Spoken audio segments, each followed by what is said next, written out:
Hi, I'm Andy from Ramida. I'm here at the world-renowned Trent Bridge. We're here to see Alex Hales. We're going to be talking to him about his grey Nicolls kit bag and some of the questions you guys have asked him.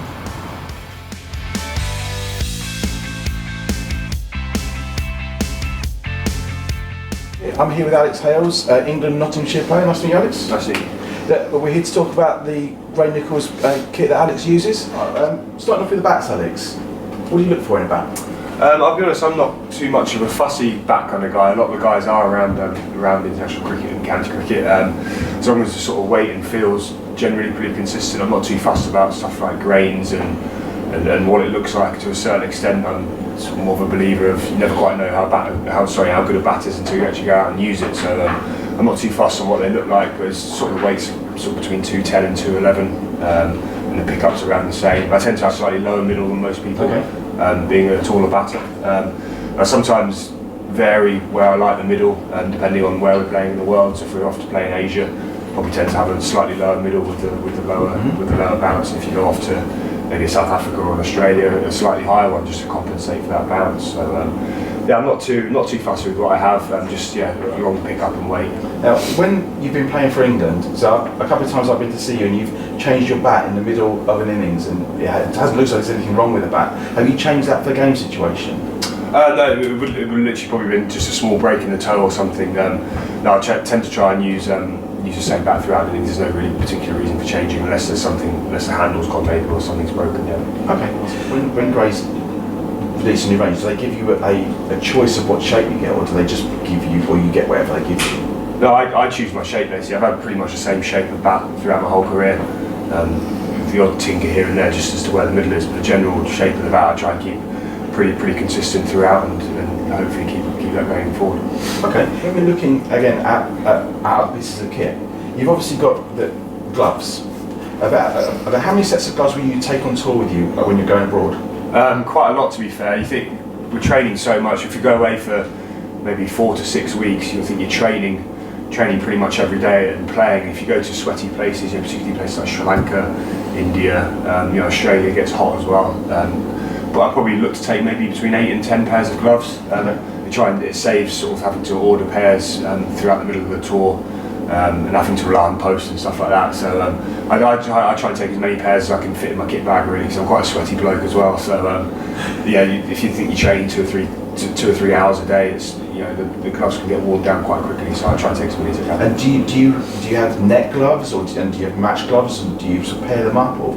I try and sort of I try and weirdly sort of even them out to try so one pair's not more crusted up and worn out than the other. So I try and use them on rotation throughout the net sessions, and the same throughout the games. I put little numbers on them. Those aren't numbered yet because they're brand new. But when I go on tour, I'll put numbers on them so I know how much I'm using each glove.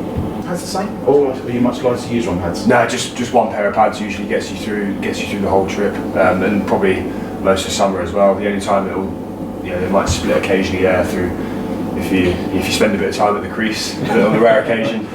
Sometimes they can split there, but one or two pairs tends to be enough for a season or a tour. When we're talking about gloves, I've noticed for the last couple of years when you've been using Gray's stuff, you've been using the split finger design of glove, which is different to where a lot of pros use it. Is there a reason for that? It's the ones they've sent me, and B, I really get on with them. And I find sometimes when you get brand new gloves, they can be a bit hard and rigid to start with. It takes a few net sessions and stuff to break them in, but these are flexible and soft pretty much straight away. So you can go straight out into the middle with them, and it's quite handy to have when you receive some new gloves if you're a bit short, to not have to wear them in the nets and go through the test of time. So I find them just really easy to get crack on straight away. A lot of amateurs that use that would do that because we haven't got the time to be breaking them in, but just interesting. You see a lot of I just find them a lot more comfortable and it's just a bit more convenient. Okay, so this bat on your right, brand new bat for you, but you did something special with it. What was it? So this was actually the bat I got the 171 with here at Trent Bridge. And the interesting factor there is I'd actually never hit a ball with it before I went out to bat with it. I had a bit of a torrid time in the test matches and a bit of a slow start in the ODIs. So I thought, right, scrap it, I'm going to go out with a brand new stick. Not even hit a ball with it, it was fresh out the packet. And it was a bat I ended up getting the record with. And it's one of the best bats I've ever sent me. So I'll be wrapping it up in all sorts of bubble wrap and everything when I go away on tour and saving it just for the games. So yeah. It's obviously over the last year or so that you've had sort of some friendly competition with Jason Roy, where he gets the record and you win it back. Was he pleased for you?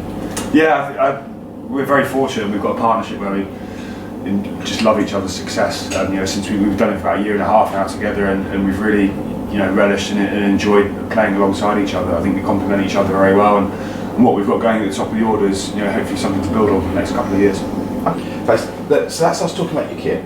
The questions that we've had from our Twitter followers, that when you go away on tour, what odd stuff do you keep in your bag? Don't know if I get suitable for camera. That's a brilliant question. You put me on the spot. I haven't quite packed for India yet. I more often than not I take my Xbox. You spend quite a lot of time away from home and a lot of time in hotel rooms on our own or with each other. So I think the Xbox is a key thing to have, and a lot of the guys, I'd probably take a projector as well with it. Just move one of the pictures off the hotel wall, and you have a nice big projector screen wall to watch your movies and play some games of FIFA and Call of Duty. So that's something key for going on tour. Who's best? It pains me to admit it, but Josh Butler's probably the best FIFA player. Yeah. Is he? Okay, Josh. Yeah. Do you have any weird superstitions? No, not at all. I think I'm probably one of the only players that doesn't. Just through habit, I only put on my left pipe first. But it's just through. Who is the most superstitious person you either play for Notts or for England? Samit Patel, by a country mile. He has stuff for everything. He has lucky Vaseline. Lucky tap the floor before he goes out to bat. He has a lucky Piriton, those allergy tablets. He doesn't even have any allergies. That's just a few that I can think off the top of my head, but he's full of them. He had a lucky pair of underwear that he wore to every day of every game for about 4 years. They had like a great big hole in them, and eventually got rid of them this year because we struggled a bit Notts. But he's hilarious for superstitions. Did you start playing better after you got rid of them? That's the thing, yeah. I think he did actually. I think he got a couple of hundreds. So it just blows it out of the water, yeah. Yeah. So you didn't go to Bangladesh. I think everyone understands why. Do you think that's going to make it more difficult to get your place back in the Test team? In the short term, I think so. Yes. Obviously, they've looked in a different direction for India than me, and I sort of understand why. At the end of the day, I didn't score the runs required in my 11 Test matches as an opener, so I understand why they looked in a different direction. And my plan next year for Notts is I'm going to come back and bat in the middle order, probably 3 or 4, and hopefully look to push my inclusion that way. I think probably batting in the middle order would be more suited to my natural attacking game. So that's a big plan for the next year or so. Whether or not it happens, we'll wait and see. But I'd love to try and push back into that side. Okay, and quite a few of our Twitter followers have asked the question: why did you get out in the 90s? Well, if it happened all the time, it wouldn't be a bad problem to have. But yeah, the couple of occasions it happened for England, it was particularly the one at Headingley was maybe a little bit of a rush of blood. You batted all day on a wicket that was seaming a bit, and you sort of lick your lips when the spinners come on. So maybe you got a little bit excited, and I guess it's happened a few times for Notts as well. I guess maybe I've got to when it comes down to it in the future, knuckle down a bit more and make sure I'm extra switched on. But you obviously batted extremely well in the one days last year. Great record. What's different? The ball doesn't do anything. The white ball doesn't do anything. It's different situations, and I guess so far in my career, I've just been a bit more suited towards white ball cricket. And I guess probably a fair way to put it is I know my game a little bit more. I think even at this age, probably coming up now to the peak years in my career. So hopefully I can get to that level with my red ball stuff as well. Okay. And then another question we got from Twitter. You're out. Maybe you haven't got a great score. Do you come? Do you shout? Do you swear? Do you throw your kit? I'm either all or nothing. I'll either come down calm, put everything down and move on, or it'll be Armageddon. There's no happy medium. I'm not as bad as some of the guys. You look at Stokes and Roy's another bat, a really aggressive one when he gets out. I'd say I'm not quite as bad as those two. Definitely not as consistent as those two. I tend to be an all or nothing kind of guy. Okay, that's lovely. That's great. Thank you very much, Alex. Pleasure to meet you. Okay.